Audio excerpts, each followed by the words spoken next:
Relationships, yan. Ano? The Relationship. Specifically, romantic Romantic relationships. Yan. At ano nga ba doon ang ayaw nila? Marami. Madami. Lahat ayaw nila. Grabe Okay ka na. naman. Okay ka na. Lahat naman, ng guys. romantic relationship, itigil yan. Itigil sa church yan. Huwag ganon. Itigil ang kasal. Tigil yan. Okay. O, sige, mag-usap na kayong dalawa dyan. Pagtanggol nyo sarili nyo. Sabi nga sa Genesis, ay, God created Natungkol ka agad ng Bible, ha? Diba? Para ano, ha? Para Yeah. pag Ayaw ni pagtanggol Lord na, nyo ayaw na malungkot tayo. Okay. Why? I-create- Tagutin mo natin. Nung nag-brainstorm tayo about doon sa top 5, kung paano natin sila irarank. Why did we come up with romantic relationship as the top 1? Ito yung ano eh, may lasting impression Yes. sa matatanda. And hindi lang sa matatanda, pero sa lahat. church. Yeah, sa church. Kasi relationship to eh. Yes. Most of the time, kapag si girl, si boy, naging sila sa church, something happened, nagka-break sila, eh si boy may pamilya sa church. Si girl may pamilya din. Damay-damay na. Di ba? Ang malala nung pas, Yes. umaalis sila. Lumilipat. Yes, yung yes. church. Ang malala nun, hindi na resolve, Umalis. Simply because they did not handle their romantic relationship inside the church properly. Yes. At saka parang, Matindi to. kung i-compare mo sa ano, non-related na relationships, Yes. ito na yung pinaka-intimate na relationship you can have with someone na hindi Yes. mo kapamilya. So, ang laki ng Impact. impact sa'yo, ano mang maging behavior nyo towards each other. Kaya ayun. Kaya naiinis ang mga matatanda pag nakikita na ang mga kabataan sa church ay partner-partner. I repeat, naiinis ang mga matatanda sa church kapag nakikita na ang mga kabataan ay partner-partner. Okay? Okay, buti na lang. Hindi ibang- natin Listen, hindi Buti na lang. hindi sinasabi ng matatanda na huwag kang mag-boyfriend at huwag kang mag-girlfriend. At hindi sinasabi ng matatanda na huwag kang mag-boyfriend na kasama mo sa church. Ako bilang pastor, I would advise all of you na kung sino yung kasama mo sa church, mas mainam nga siya mapangasawa mo eh. Ayan. Ba't ka pa aalis? Sang-ayon ako dun. Di ba? Nasa Bataan ka, maghahanap ka dito sa Quezon City. Parang hindi tama. Diba? So saan ka na? Nasa Louisiana ka, naghahanap ka sa Santa Maria, Bulacan. Bakit? Wala kang makita dyan? Di ba? Wala kang makita dyan? Nag-iisa nga lang kasi, Pastor. Ganun ba yan? Oo, Tapos na, nag-iisang tapos solo. na ata yung live. Hindi. Ang sinasabi natin, on a practical level, siyempre, Yeah. ang gusto kong maging karelasyon mo, yung kilala ko. Tama po. Sino yun? Yun yung nasa church. Kilala ko magulang niyan, kilala ko Family, tatay niyan, kilala ko upbringing. kalokohan niyan, kilala ko background niyan. At saka ang maganda kasi doon, Pastor, yung paggabay, parang andyan ka, Yes, present ka. magagabayan ko Oo. kayo, di ba? Mamomonitor ko kayo. Mare-refrain kayo sa mga bagay na hindi nyo dapat Ginagawa. gawin. No? Pero alam natin hindi yun ang reality. Reality. Ang reality minsan, tulad ko, ang napangasawa ko po, hindi po taga-IRM. Opo. Tumawid din. Taga-lokal po siya, taga-lokal. Para sa iba, Pastor eh. Taga-lokal ho siya ng San Ildefonso. Di ba, siya po ay taga-ibang denomination. No? Bakit ganun? El Shaddai. Dakila ka. Yahweh. Oy nga pala. Thank you po for that. Salamat nga pala sa El Shaddai. Yung El Shaddai. Very catchy. Yung El Shaddai po, sorry, ito ba camera natin. Yung pong dakila kay Yahweh, Nakakatuwa. nakita po namin sa YouTube. I think 2 Facebook services na po po. ng El Shaddai. Ay, pinaline na po nila yung dakila kay Yahweh. No? Bagamat hindi namin sila nating kapanampalataya. Pero na-appreciate din naman natin. Yes. Pinapaawit nila yon. Kaya yung mga IRM churches natin, no, yung dakila kay Yahweh, baka naman, naunahan pa tayo ng ibang denomination, ng ibang religion eh. Di ba? Okay, baka yung lokal dyan, di ba? Maunahan pa tayo niyan. Joke lang po yan. Okay, nasaan na pa tayo? Balik tayo sa Okay, balik tayo. San Ildefonso. Yes, hindi, di ba? So, there are advantages. I think, may mga advantages na kasama mo yung karelasyon mo bilang kabataan sa church. At meron din advantages at disadvantages, and of course, ganon din na nawalayo. Okay? Ako, isa sa advantage na-experience ko na malayo si Ate Rosel sa akin, malayo ako sa chismis ng church. True. Hindi ako napagchichismisan. Di ba? Hindi nila alam eh. Clueless. Di ba? Clueless sila. Kasi, hindi nila ako nakikita na nililigawan ko si Ate Rosel, nagde-date kami ni Ate Rosel. Wala na kami ginagawang masama ni Ate Rosel. Hey. Conservative ako. Di ba? Pag sabi ni Ate Rosel, mag-holding hands naman tayo, ano ka ba? Di ka ba nahihiya? Yung holding hands mo ako dito, makikita tayo ng tao. Pastor, anak ako ng pastor. Ano ka ba? Pastor. Ganun. Huy. Anong sinihan? Wala akong pera. Inoffering ko yung pera Hindi ka ko. nakikita. Well, ano yun? It's a blessing and also a curse. Kasi yung accountability, wala eh. Yun nga din. Pero yung kalayaan mo na from the, di ba? Kasi hindi natin maiwasan na maraming mga kapatid tayo sa Panginoon na ang kanilang struggle sa buhay yung pagiging marites.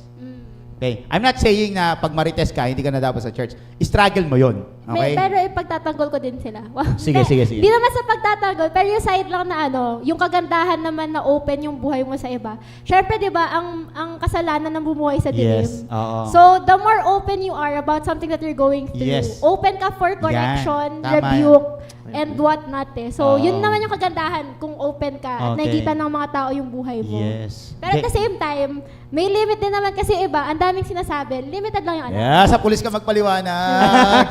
Hindi, kumbaga sa cheese, Yeah. yung cheese, Ah, iba, yung iba na yung chismis. chismis eh. Iba na So, yan. iba naman, iba ng aspect. naman. Iba yung chismis doon sa, ano ba tawag natin doon? Parang concern, Oo, love, Oo, pagpapakita ng concern mo as a Oo. Christian.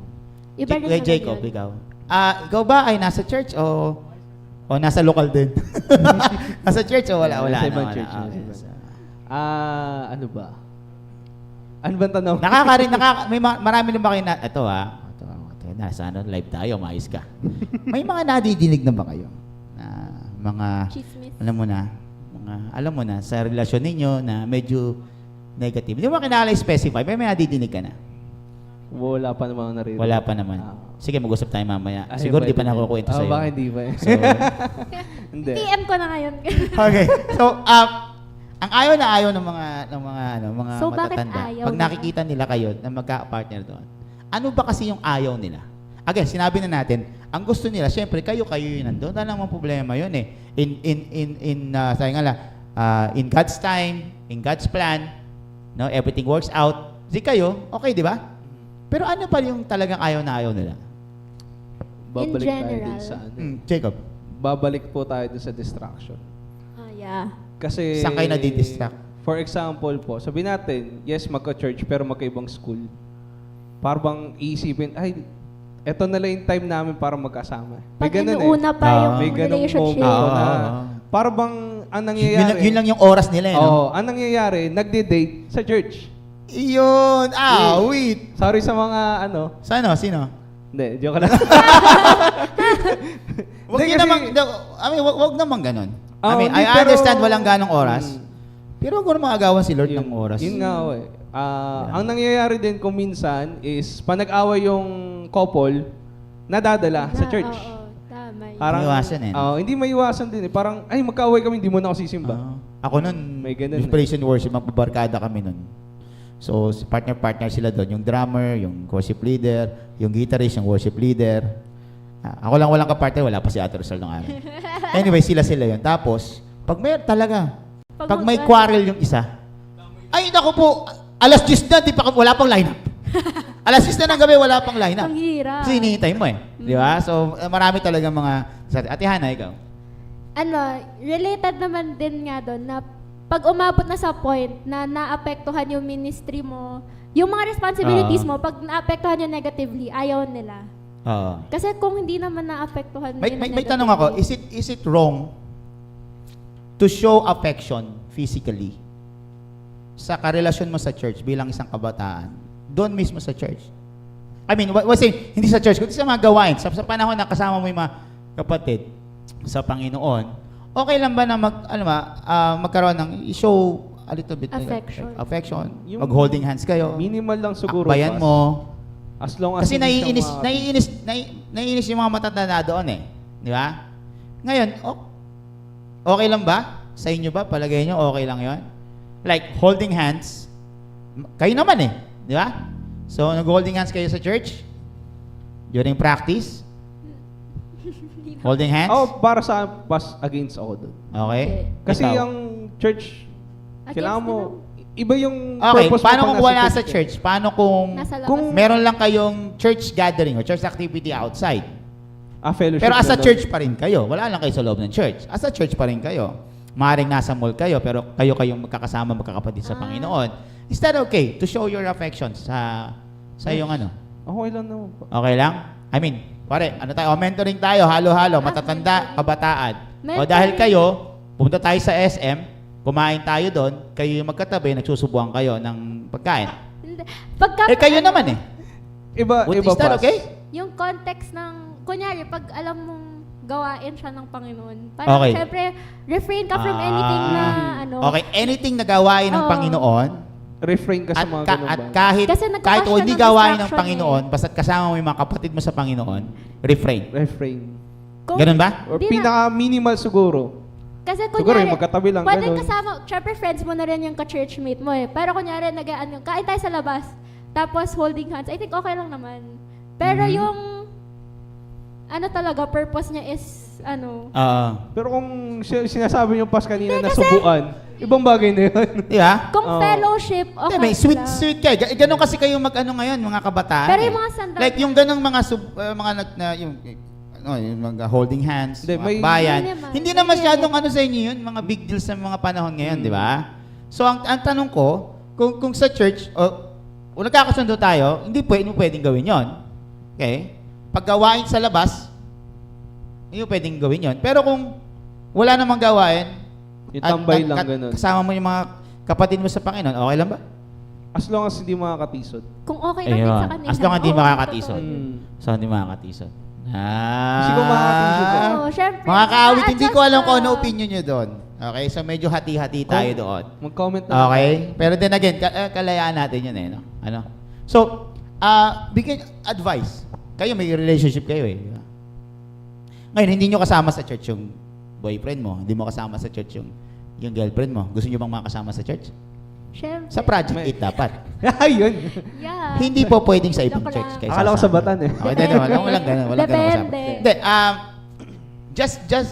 just for the sake of argument, kasama nyo sila sa church. Kunyari. Okay, kunyari lang. Okay. And ngayon, dahil sinoshow nyo yung inyong affection, medyo yung mga tao matanda sa church, napapataas ng kilay. Okay? Pero sa palagay ninyo, wala naman kayong masyadong ginagawang masama. Mm. Okay? To the point na, kinausap kayo ni pastor. Mm, At, dinisiplina kayo dahil doon sa sinabi ng mga matatanda. How would you respond? Sino Pag- gusto? Gusto mo Ah. mauna ba? Pag-disiplina.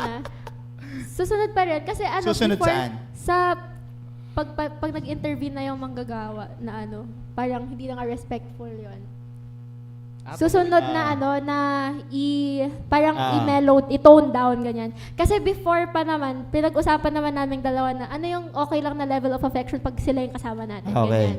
So, malinaw sa amin na, dapat hindi Yeah, tayo- importante yan, nag-uusap kayo. May ha? mutual understanding kami na yung ganito parang hindi okay na, At huwag kayong umaakto, sabi Pinapakita natin, natin Hana, sa na kayo kanila. lang ang tao sa mundo. oo. Yun ang inis na yung mga matatanda eh.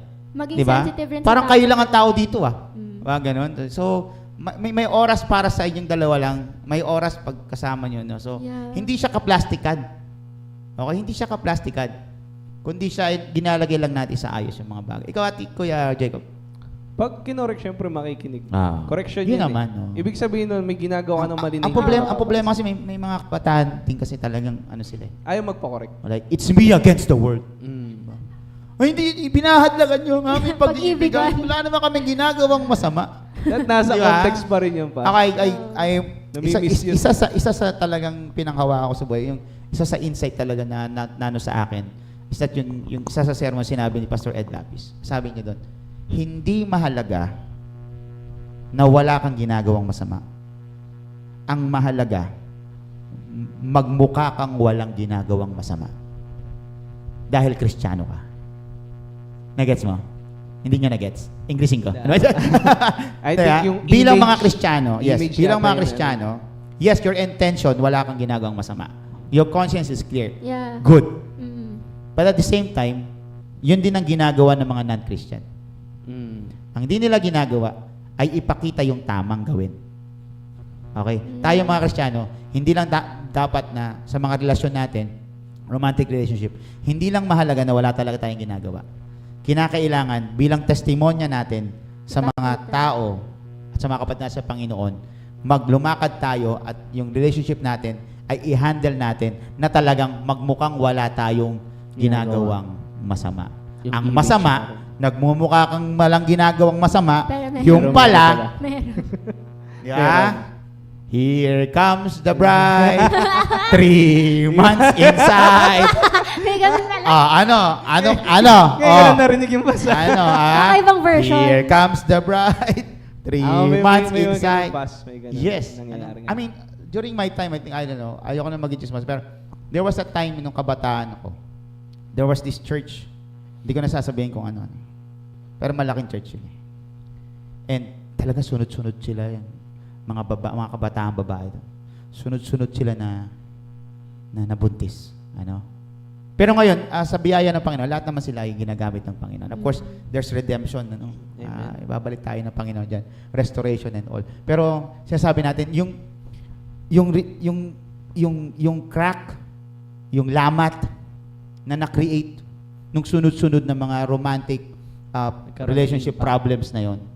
At yung kahihiyan na inabot ng church. Kahihiyan ng inabot ng family. Kahihiyan din nila. At yung mga damdamin na nasaktan, ang dami masyado. Ang hirap buuin. Di ba? Isipin mo, ex mo. Oh, ikaw ba, halimbawa kasama nyo sa church, naging ex mo na siya, magsisimba ka pa rin doon? Yes. Kung if ever man yung ex ko nasa church, magsisimba ako. Sisimba? Sisimba ako. Kasi Bakit? ang purpose ko naman Hindi naman pagsimba ko naman kay God. Okay. Hindi naman sa girlfriend ko eh. Totoo. Oh, hindi ka makakasiwa? Depende Wala, sa... ini-imagine ko, Depende ini-imagine sa ko eh. reason ng Okay, breakup. ikaw, Depende sa would reason you ng breakup. would you still magcha-church ka pa rin sa isang church na may ex ka? O hindi na? Feeling ko depende sa reason ng breakup. Or kaya, siguro Okay, like for ano, example lang, reason ng breakup ay talaga mabigat. Ah. Okay? Pero, yung both families ninyo ay nandoon. Would you still attend that church or not? Would you rather Hindi. move to other church and do your ministry there, serve the Lord? Or mag-stay ka sa church na yon kahit nandun yung ex mo? At tiisin mo kung ano yung mga naging epekto ng inyong mga... Ako depende. Depende sa sitwasyon. Depende. Ay, grabe, Hindi. nag-iisip na kayo, ha? Hindi kasi if, Mga kaawit, nag-iisip na sila, oh. let's say, kung in good terms nag-break, Oh. tuloy, Pero magsisimba kung- eh. Is there such thing as a break and a good term? Para bang, Meron ba? may acceptance Really? parehas. May acceptance parehas. Meron talaga?